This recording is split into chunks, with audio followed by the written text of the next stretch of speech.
Good afternoon, everyone. My name is Erica Lopez. I am a ELA teacher advisor with Local District Central, and in particular, I serve the Manual Arts Vermont Square community of schools.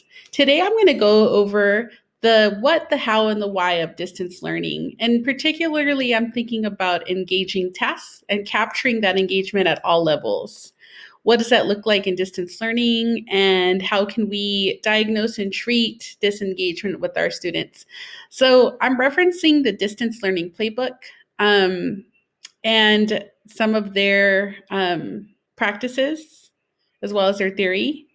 Today, we're focusing again on learning to build engagement. It's part of a 8-part series where we learn about the distance learning classroom and our relationships to students and everything else that goes along with distance learning.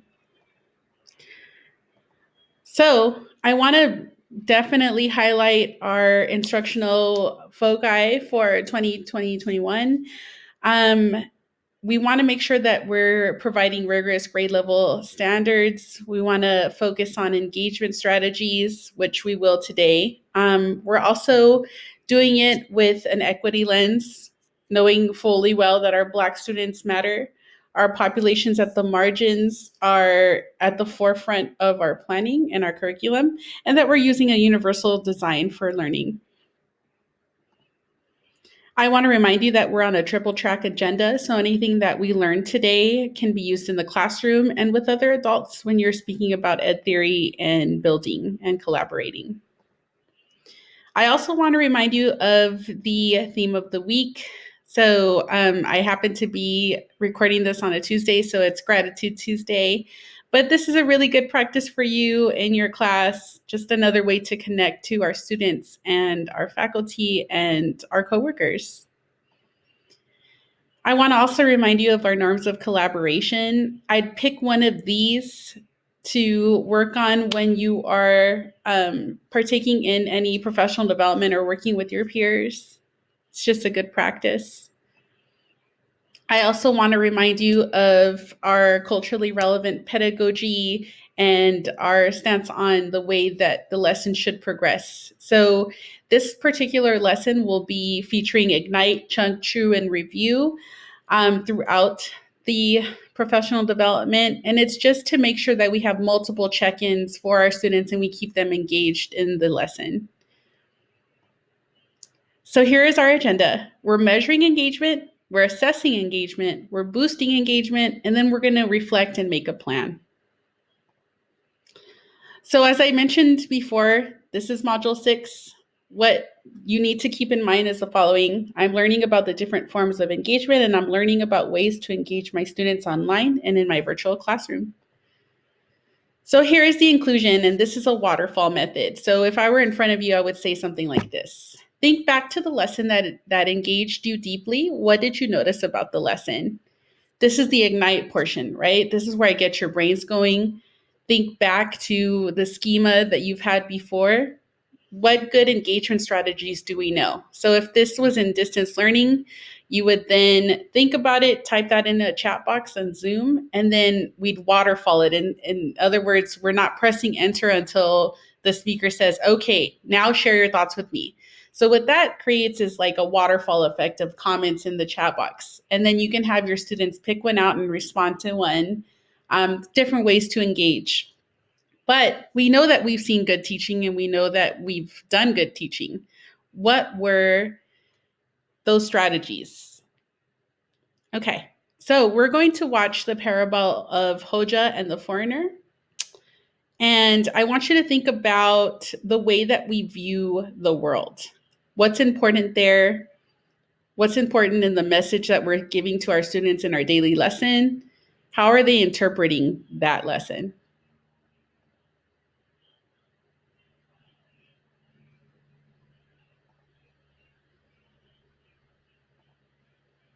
Once upon a time, a foreign scholar and his entourage were passing through a town in Anatolia. The scholar asked to speak to the town's most knowledgeable person. The townsfolk immediately called Nasruddin Hoja to come to meet the foreign scholar. The foreigner did not speak Turkish, Persian, or Arabic, and Hoja did not speak any European languages. And so the two wise men had to communicate with signs while the townsfolk and the entourage watched in fascination. The foreigner used a stick to draw a large circle in the sand. Hoja took the stick and divided the circle into two halves. The foreigner drew a line perpendicular to the one Hoja drew, and the circle was now split into four. He moved the stick to indicate first the 3/4 of the circle, then the remaining quarter. In response, Hoja made a swirling motion with the stick on the 4/4. Then the foreigner made a bowl shape with his two hands held together side by side, palms up, and wiggled his fingers. Then, Hoja responded by cupping his hands with palms down and wiggling his fingers. When the meeting was over, the members of the foreigner's entourage asked him what they had talked about. Nasruddin Hoja is a very learned man, he said. I told him that the earth was round, and he told me that there was an equator slicing it in half. I told him that 3/4 of the earth was water and 1/4 of it was land. He said that there were undercurrents and winds. I told him that the waters warm up, vaporize, and move toward the sky, and to that he replied that they cool off and come down as rain. The people of the town were also curious about how the conversation went. They gathered around Hoja. This stranger has very good taste, Hoja explained. He said he wished there was a large tray of baklava. I said that he could only have half of it. He said that the syrup should be made with 3 parts sugar and 1 part honey. I agreed, and said that they all had to be well mixed together. Next, he suggested that we should cook it on a blazing fire, and I added that we should pour crushed nuts on top of it.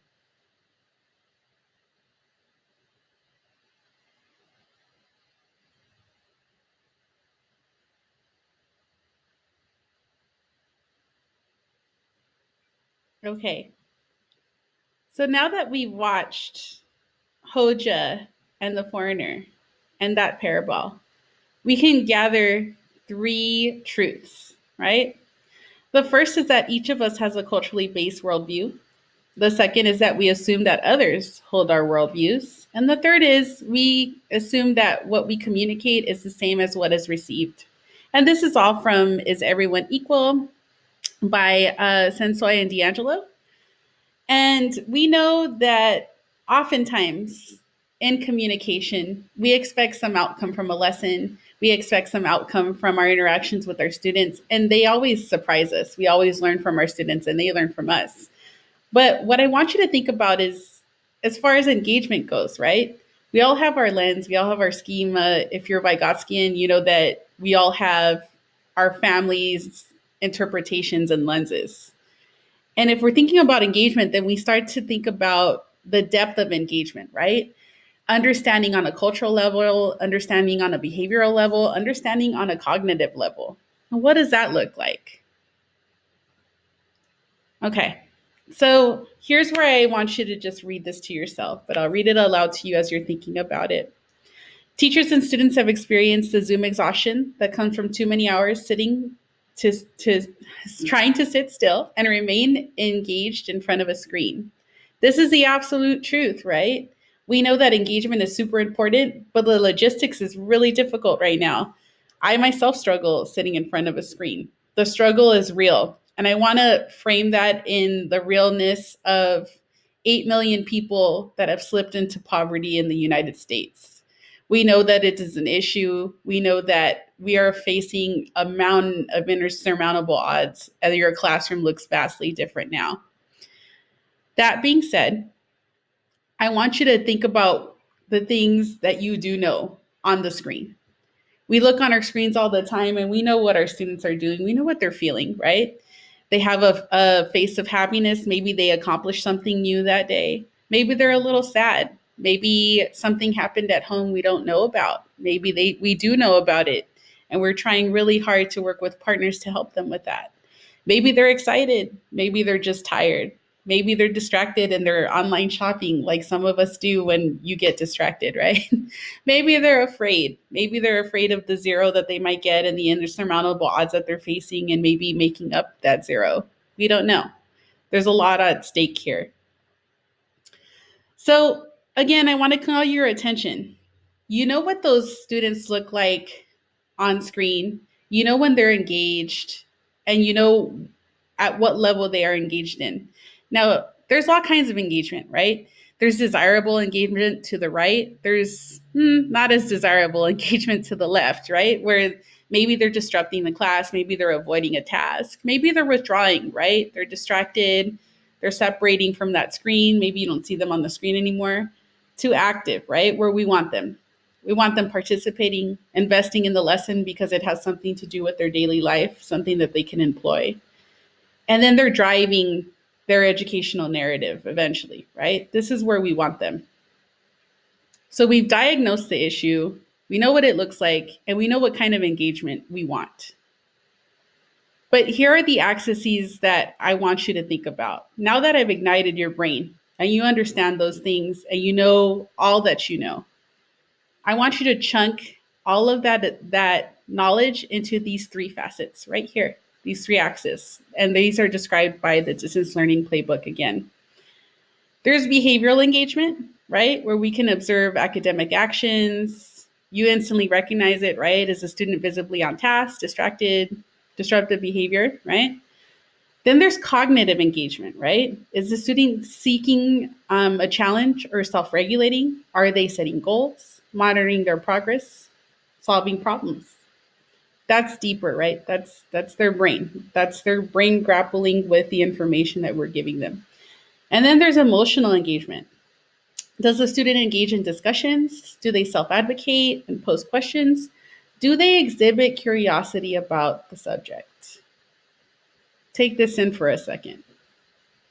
And I want you to pick one of these levels of engagement to focus on today.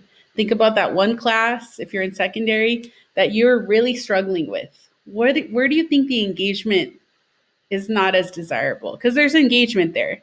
Maybe it's some kind of behavioral issue. Maybe it's a cognitive engagement issue. Maybe it's an emotional engagement. Maybe it's all three, but we want to focus on one. Okay.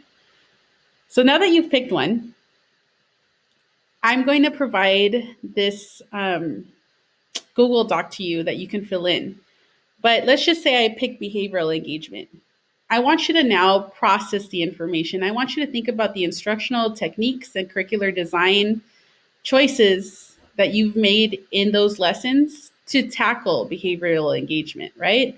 For instructional techniques, I want you to think about the tools you're using for your class to engage your students, right? Maybe you're using Schoology and or maybe you're using Kahoot, maybe you're using a Socratic seminar or that waterfall technique, right?